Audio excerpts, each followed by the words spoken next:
তারিখ আমাদেরকে মুক্তির হাতছানি দিচ্ছে।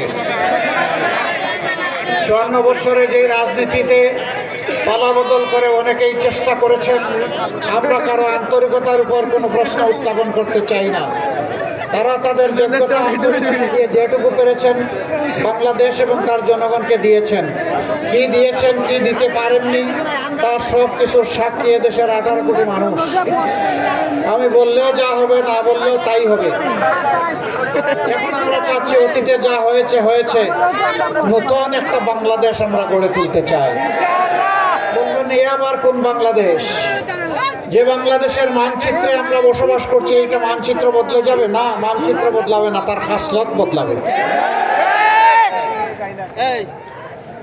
আমরা চাই না দেশের মাটিতে শুধু রাজনৈতিক প্রতিপক্ষ হওয়ার কারণে কেউ দলন-পীড়নের শিকার হয়ে তাকে খুন করা হোক, গুম করা হোক, আয়না করে পাঠানো হোক, মিথ্যা মামলা দিয়ে কাউকে নাজেহাল করা হোক। এই বাংলাদেশ আমরা চাই না। ওই বাংলাদেশটাও চাই না যেখানে আলিম উলামাকে নাজেহাল করা হয়।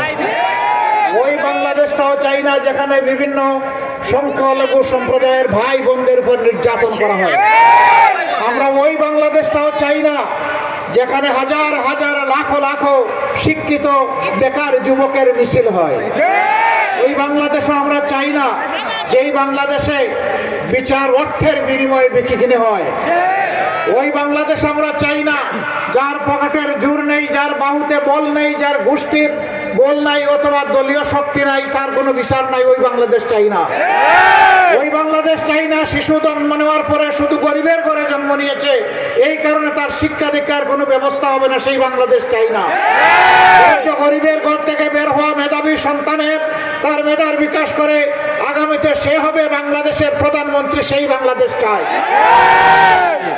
প্রিয় ফরিদপুরবাসী, গোলমারিবাসী, আমরা ওই বাংলাদেশটাও চাই না যারা রাজনীতি করতে গিয়ে জনগণের সম্পদের আমানতদারি রক্ষা করতে পারেন না, বরঞ্চ দেশের সম্পদ বিদেশে পাচার করে নিজেদের জন্য বেগমপাড়া তৈরি করেন, সিঙ্গাপুর তৈরি করেন, কানাডা তৈরি করেন। সেই বাংলাদেশও চাই না। ওই বাংলাদেশটাও চাই না যেই বাংলাদেশ 54 বছর পরেও শিরদা সোজা করে মাথা উঁচু করে দাঁড়াতে পারে না বিশ্বের দরবারে। বিশ্বের দরবারে মাথা উঁচু করে দাঁড়ানো একটা বাংলাদেশ চাই। ওই বাংলাদেশ চাই যেই বাংলাদেশে আমার মায়ের সম্পদ, ইজ্জত এবং জীবনের উপর আর কেউ কোনো হামলা করার দুঃসাহস দেখাবে না।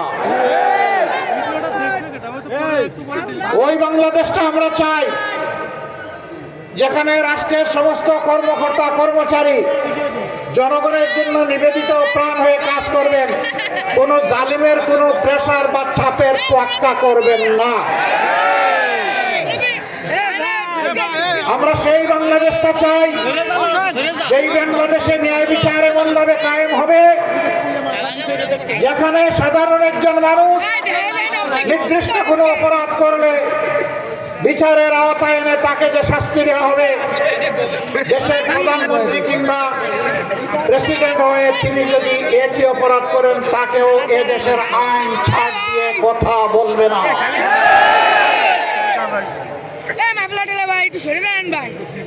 আমরা এই বাংলাদেশে, নতুন বাংলাদেশে আমাদের যুবক ভাই বোনদের হাতে বেকার ভাতা তুলে দিয়ে অপমান করতে চাই না।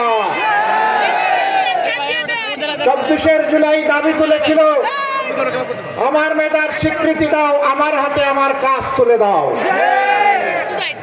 আমরা সেই মেধা ভিত্তিক, ইনসাফ ভিত্তিক, দল মত ধর্মের ঊর্ধ্বে উঠে যে যুবক যুবতীর যেটা পাওনা, যে কাজের ন্যায্যতা রয়েছে তার হাতে সেই কাজ তুলে দিতে চাই। আমরা ওই বাংলাদেশটা করতে চাই নির্বাচিত হওয়ার পর আর শ্বশুর বাড়ির সম্পদ বাড়বে না। আমাদের দেশে এটা একটা অদ্ভুত কালচার। নেতা হওয়ার আগে, নির্বাচিত হওয়ার আগে তেমন কোনো সম্পদ থাকে না। যেই নেতা হলো, নির্বাচিত হলো, লাফিয়ে লাফিয়ে রফ রফ করে শ্বশুর বাড়ির সম্পদ বাড়ে। বাপের বাড়িটা আবার তেমন বাড়ে না, কারণ বাপের বাড়ির কেউ যদি আবার জেনে ফেলে, যদি ভাগ বসায় দেয়, কিন্তু মন্দ কপাল হলে অন্যটাও হয়ে যায়, কপাল ঘুরে যায়, উল্টা দিকে ঘুরে যায়। তখন শ্বশুর বাড়িওয়ালারা এক সময় বলে, বাবাজি অথবা ভাইজি, বিপদের সময় পাহারা দিয়েছে, এই সম্পদ তোমার নয়, এখন আমার। এ ঘটনা ঘটেছে, অনেকে আত্মহত্যা করেছে, দেশ ছেড়ে হতাশ হয়ে বিদেশের মাটিতে পা বাড়িয়েছে। আমরা ওই রাজনীতির পচা ধারা পাল্টে দিতে চাই। সেই বার্তা নিয়ে আমাদের সামনে হাজির হয়েছে ইনশাআল্লাহ আগামী 12 ফেব্রুয়ারি। এই 12 ফেব্রুয়ারি অতীতের 12টা ভোটের মতো কোনো ভোট নয়, এটি ভিন্ন বার্তা দিচ্ছে। আলহামদুলিল্লাহ, সারা বাংলাদেশের যুবকরা জেগে উঠেছে। তাদের একই কথা, আমরা আর সন্ত্রাস ফেসিবাদের সাথে নাই, আমরা চাঁদাবাজদের সাথে নাই, আমরা দুর্নীতির সাথে নাই, আমরা বেইনসাফির সাথে নাই, আমরা মায়ের ইজ্জত হরণকারীদের সাথেও নাই। এই রায় তারা ইতিমধ্যে দিয়ে দিয়েছে। বাংলাদেশের সর্ববৃহৎ এবং প্রসিদ্ধ পাঁচটি বিশ্ববিদ্যালয় ছাত্র সংসদ নির্বাচনের মাধ্যমে জানিয়ে দিয়েছে। কি চায় তারা জানিয়ে দিয়েছে। এবার মা বোনেরা জেগে উঠেছে, তাদের ইজ্জতকে সংরক্ষণ করার যুদ্ধের লড়াইয়ে তারা অবতীর্ণ হয়েছে। আমরা তাদেরকে মোবারকবাদ জানাই। আমরা আজীবনের জন্য তাদের কাছে কৃতজ্ঞ, কারণ মায়ের পেট দিয়েই তো দুনিয়ায় এসেছি। মায়ের বুকের দুধ মূল্যবান, পবিত্র দুধ খেয়ে বড় হয়েছি। মায়ের বুকের বিছানায় লালিত পালিত হয়েছে। সেই মাই তো আদরে যত্নে আজকে আমাদেরকে মানুষ করেছেন। মা, তোমার এই ঋণ কখনো পরিশোধ করতে পারবো না, কোনো সন্তানের এই শক্তি নাই। কিন্তু আমার মায়ের ইজ্জতের উপর যে হাত দিবে, আমি জ্বলে উঠবো, ক্ষমা করবো না, জীবন দিব। মায়ের ইজ্জত কাউকে কেড়ে নিতে দিব না। সম্মানিত ভাই ও বন্ধুগণ, মহেন্দ্রক্ষণ 12 তারিখ, এখন থেকে পাহারা বসাতে হবে।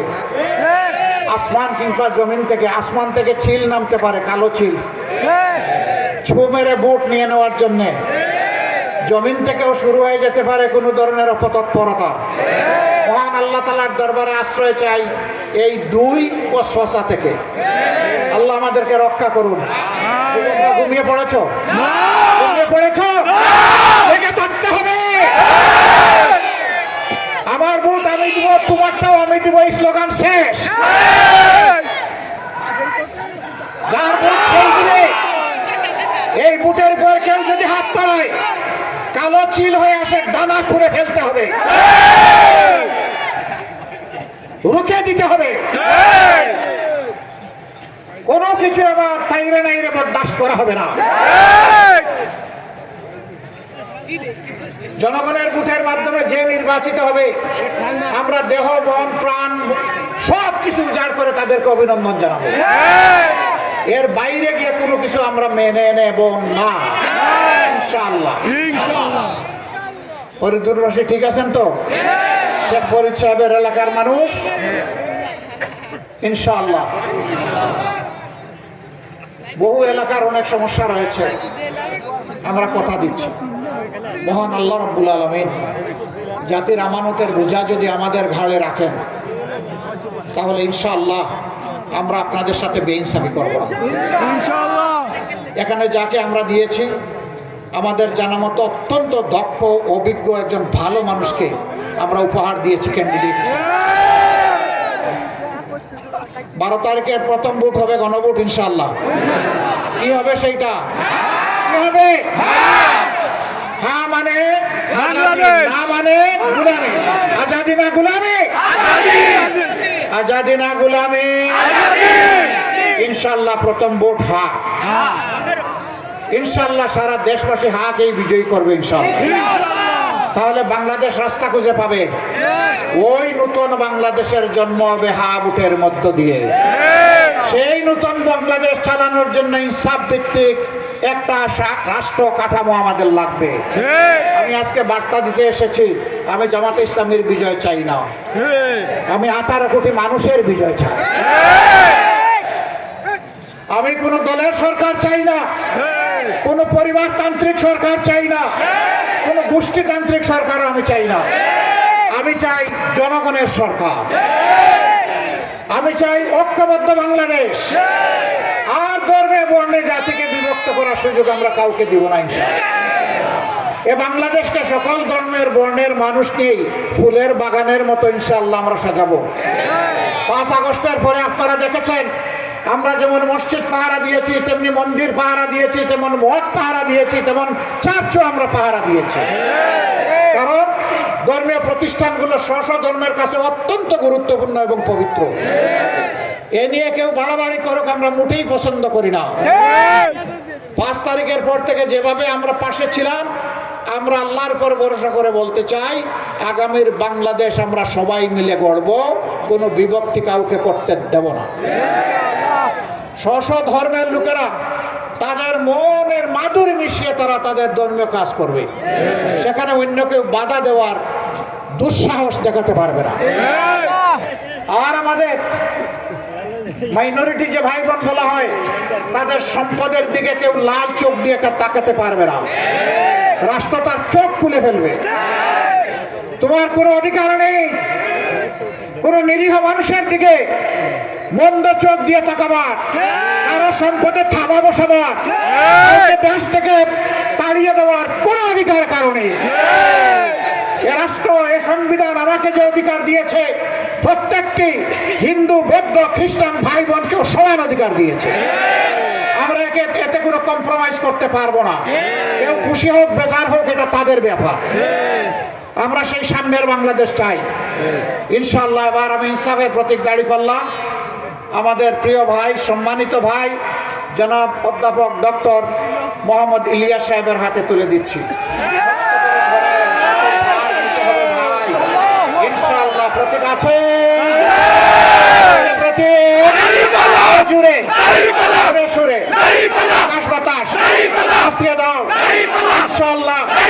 12 তারিখ দলে দলে ইনশাআল্লাহ ভাই বোনেরা সবাই মিলে বিজয় হবে ইনশাআল্লাহ। বিজয় মালা মারহাবা। বিজয় করে নিয়ে ফিরবেন, তাই না? তারপরে শান্তিতে ঘুমাবেন, ঠিক আছে না? না ঘুমাতে পারবেন না। বিজয় করে নিয়ে ফেরার পরে ভালো করে উজু করবেন, উজু করে 2 রাকাত নামাজ পড়বেন, চোখ ভিজিয়ে আল্লাহর দরবারে শুকরিয়া আদায় করে 4টা সেজদা করবেন। তারপরে যা করার পরে তা দেখা যাবে ইনশাআল্লাহ। আসুন সেই প্রস্তুতি নেই। আল্লাহ তাআলা আগামী 13 তারিখ বাংলাদেশের পূর্বাকাশে যে চাঁদের উদয় হবে, যে সূর্যের উদয় হবে, সেই সূর্য যেন তার পিঠে করে একটা নতুন বাংলাদেশ নিয়ে আসে। এই বাংলাদেশ হবে সকলের বাংলাদেশ। এই বাংলাদেশ হবে না কোনো দলের বাংলাদেশ ইনশাআল্লাহ তাআলা আজিম। আসুন আল্লাহর নামে শুকরিয়া আদায় করে বিদায় নেই। লিল্লাহি তাকবীর, লিল্লাহি তাকবীর। ইনকিলাব, ইনকিলাব, জিন্দাবাদ, জিন্দাবাদ, জিন্দাবাদ, ইনকিলাব জিন্দাবাদ, জিন্দাবাদ। আসসালামু আলাইকুম ওয়া রাহমাতুল্লাহ।